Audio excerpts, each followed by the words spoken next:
so glad that you're here. I really am. I'm so glad you're here. I want you to know that God has something for you this morning. I'm not sure why you're here. I'm not sure if it was just the family obligation or there's that one really annoying friend. God bless that person, all right? Or maybe there was just something within you that clicked and you knew you needed to be here. Whatever the reason, I'm glad you're here. To face the fears, to overcome the doubts, to be here together is a good thing. I want to talk to you about something we have in common. You and I both, we're trying to build a happy life. All of us, we all are. There's no secret to that. Everybody, every person you meet, we're trying to build something that is satisfying, that's fulfilling. You know the actor Jim Carrey. He has a quote about this, about people searching and finding happiness. And he says this, I think everybody should get rich and famous and do everything they ever dreamed of. Well, thanks, Jim. You know? I was thinking about sending him an email after this. I was like, you could help a guy out, you know? Most of us have enough road behind us, though, to know that even if we did get there, the end zone would probably move.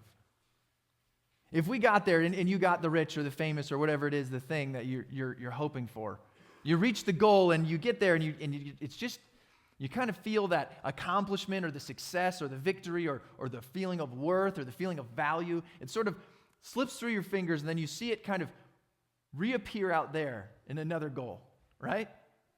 I'm a goal kind of guy, and so I've made goals, and then I met goals, and I want to get this, I want to earn that, I want to reach this certain point or hit that benchmark, and then you do, and then there's another one, and then there's another one. He actually is only a part of the quote. He finishes this, he says, I think everybody should get rich and famous and do everything they ever dreamed of, so they can see that it's not the answer. Here's a man who's experienced firsthand how finally arriving at the thing you've been chasing might actually be an incredibly scary moment. Here's why. When we get the answer that we've been looking for, when we finally get our arms around it, you recognize, not that it's worthless, it isn't. Many things have incredible value, but it's not complete. In and of itself, this was a great thing, and that's true, but it wasn't complete. Because you don't just want one level of success. You don't want just one moment. You don't want just an experience that you just had. That doesn't really scratch an itch that you're looking for, because you can't actually reach a permanent answer with a temporary achievement. You get there and you're somewhat dismayed because what you accomplished was temporary. And that doesn't sit well with us. See, you and I are plagued by this curse that all good things must come to an end. We chase life and meaning and significance and all these good things that we grab a hold of, and even when we do manage to really sink our claws into them, they fade. They melt away. Where will we find life that lasts? Where will we find something that not just for a minute, not just for a moment, not just significance that washes over us, but rather something that lasts? Where do we find life that lasts? This morning I want to look at a passage with you out of the book of Acts. And the book of Acts is a historical book in the Bible. If you're not familiar, this tracks kind of Jesus came and he died and he resurrected, and then the church started, right? That's what we're doing today. Where did this come from? How did it spread? And the book of Acts tells that story. And so you're reading the book of Acts, you'd come across this guy named Paul. And he's a pretty cool dude. He's doing all sorts of stuff, and at this point, at chapter 17, he's talking to a group of people who have never heard of this Jesus guy. He shows up, and he's going to talk to them, but similar to you and me, they're wrestling with some of these harder questions about what makes life significant. How will we find something that will last? And I actually think they approach the answer the same way we do. Verse 22 says this, Paul then stood up in the meeting of the Areopagus and said, people of Athens, I see that in every way you are very religious. The Areopagus is this kind of Colosseum-looking thing. Big stone pillars. It was up on a hill. You can actually go there today if you wanted. Well, I don't know if you get there today. based on flights, you'd probably have to get there in the next couple of days. But you could get there this week, all right? You could go see this, where it was and how at that time it was much, I mean, it's in ruins now, but it was this beautiful place, and wise people would go there, smart people, people with power and influence as well. And for a time, major decisions were made here.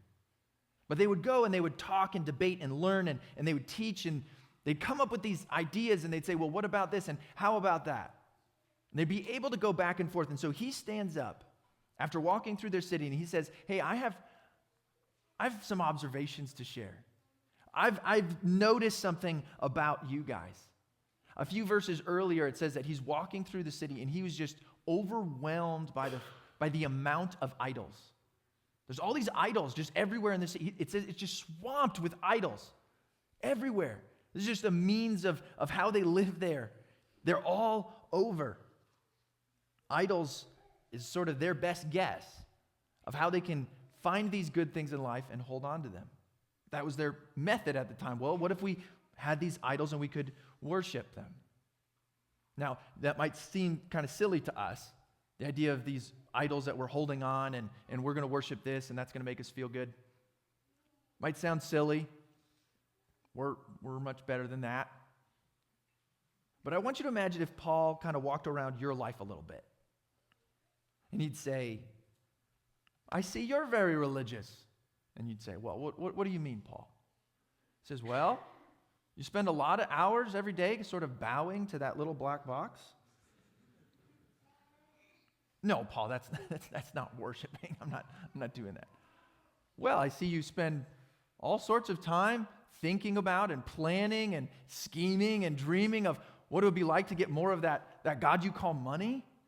No, Paul, that's work. I'm just working. I mean, I see that you spend lots of time focusing on memorizing even the lyrics of those songs from the people you idolize, the movies of the people you idolize. No, Paul, that's not me. It's just entertainment, Paul.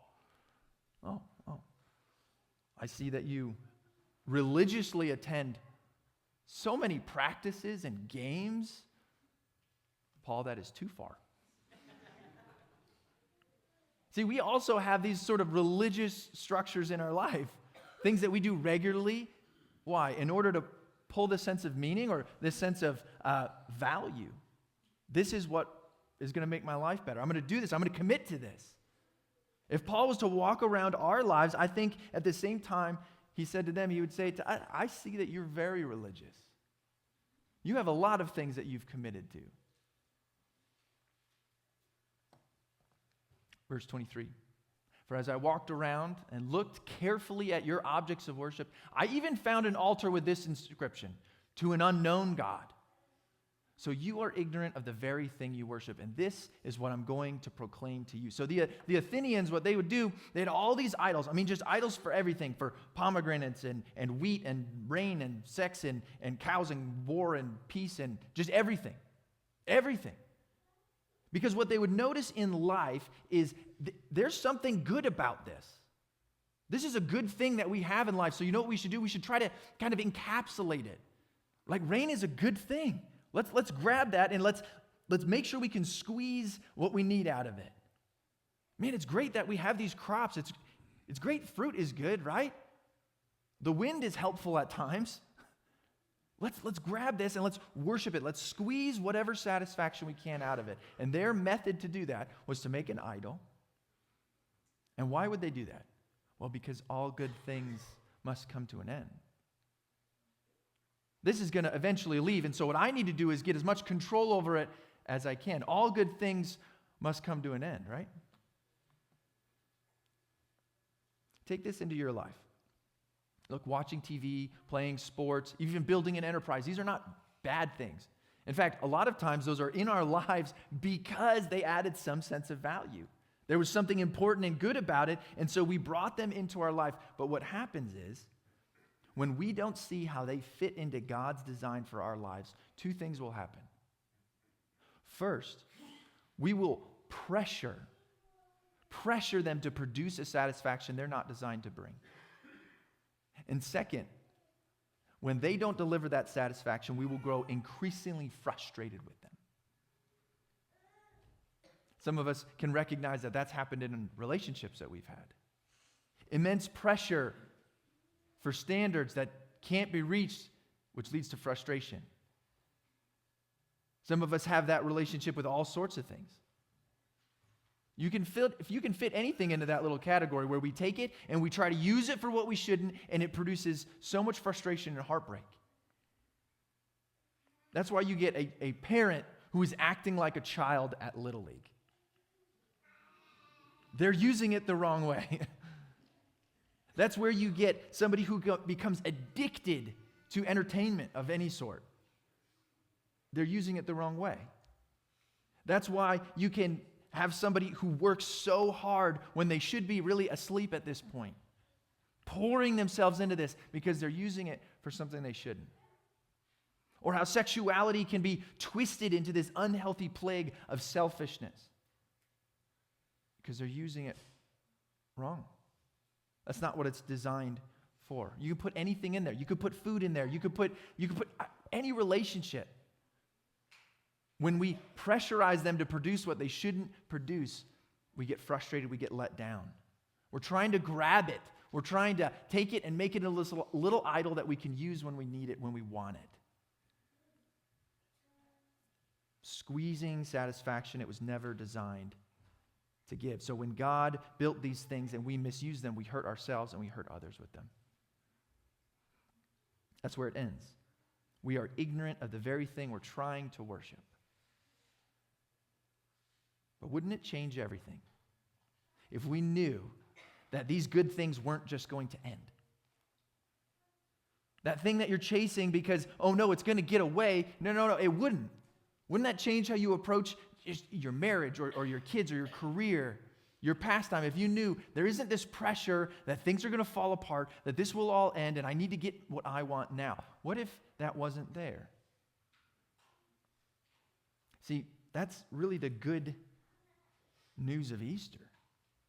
That's what Easter makes real for us. That's why Easter matters to you, because this is a moment where the story's solution is made clear.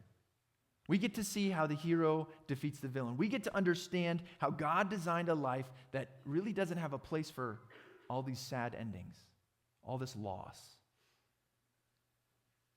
It doesn't fit. Paul says, let me tell you about this God you've been missing.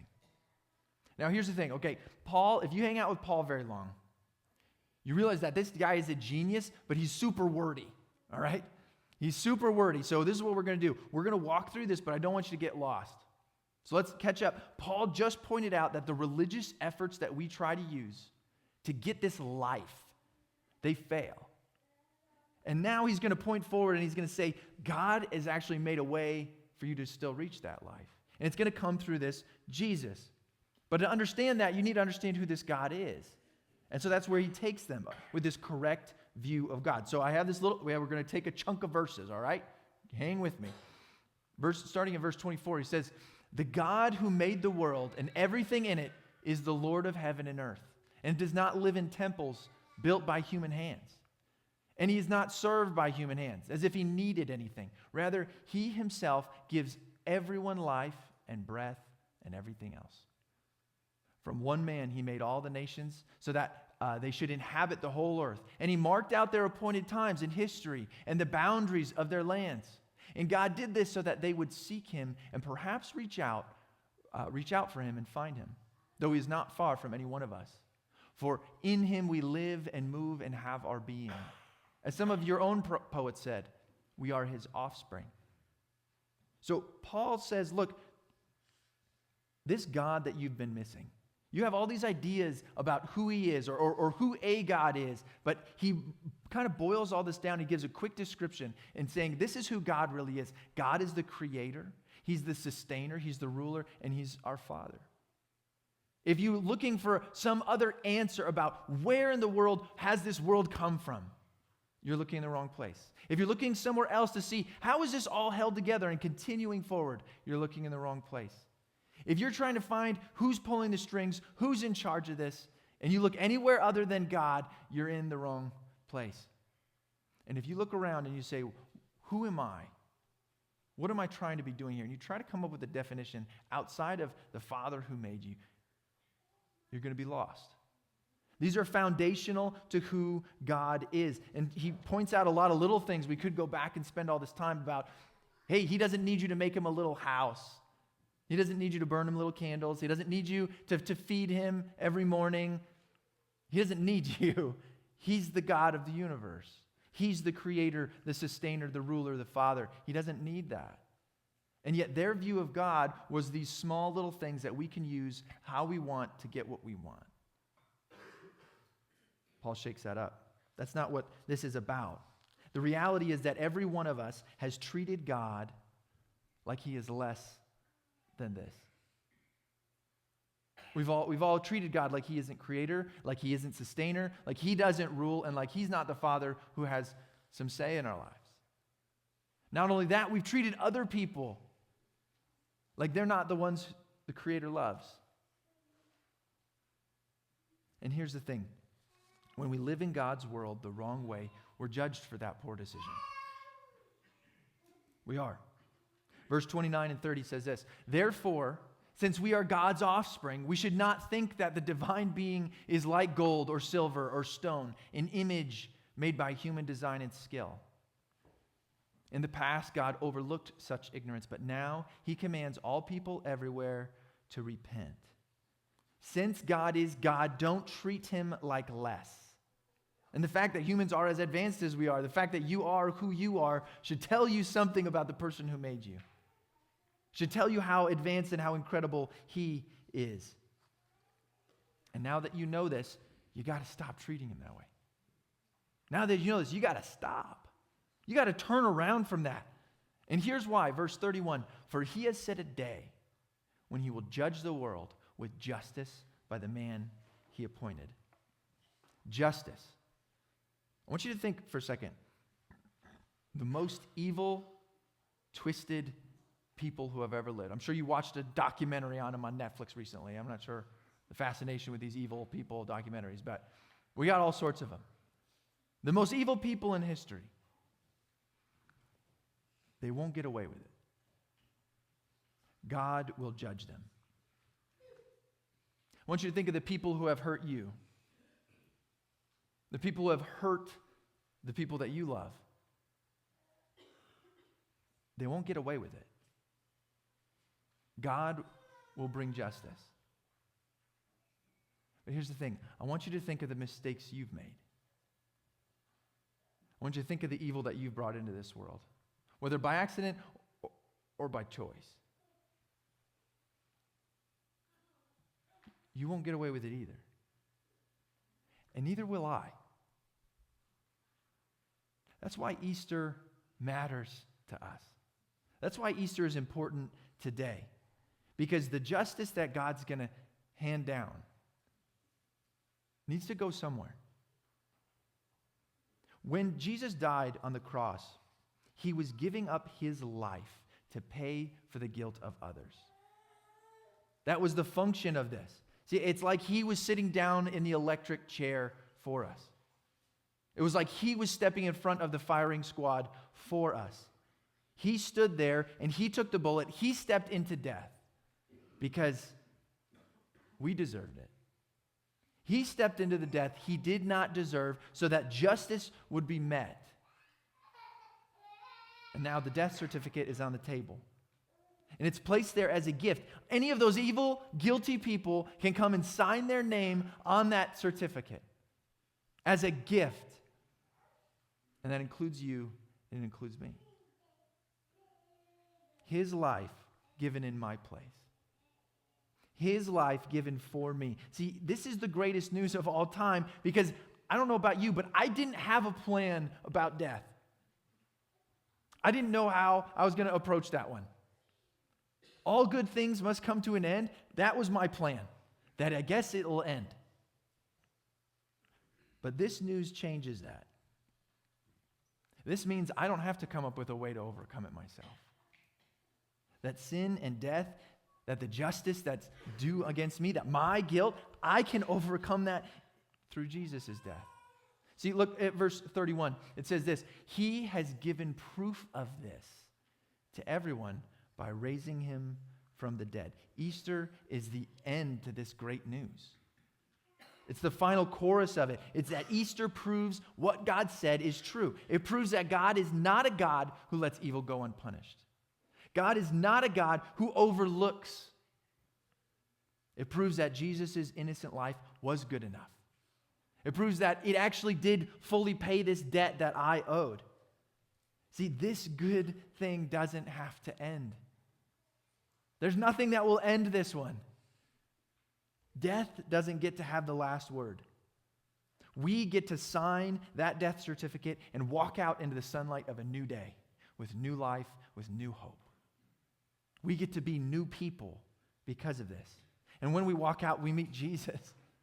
And there he is alive saying, I have a better way for you to live. I have a new life for you to live in. I have a new hope for you to walk in. Can I ask you, doesn't that make sense? Doesn't that story make sense? That God would create a world and that through, even though sin and evil get into this, that he would create a way to rescue us from it and create a new world. Does a good God creating a world where the good things don't have to end, doesn't that make sense? That's the vision here. Okay, all right, so I've been yelling at you for like an hour. Where does this all go? These last few verses wrap it up. I know you got a roast in the oven. People are concerned. We'll get going, all right? Last few verses. Verse 32, 34, he says, when they heard, all these people, right? They never heard of Jesus. They don't know this guy. Here's this Paul. He's talking, giving this speech. When they heard about the resurrection of the dead, some of them sneered. But others said, we want to hear you again on this subject. At that, Paul left the council. Some of the people became followers of Paul and believed.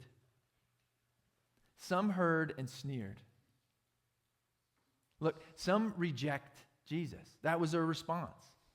They rejected Jesus. They heard this news. They said, I couldn't imagine something like that. I don't understand how that fits with what I already believe to be true, so I'm going to reject that. The idea of the resurrection is too much. I don't believe it, and they reject it. And I hope that that isn't anyone here today. But it is a choice that's on the table. Others received Jesus.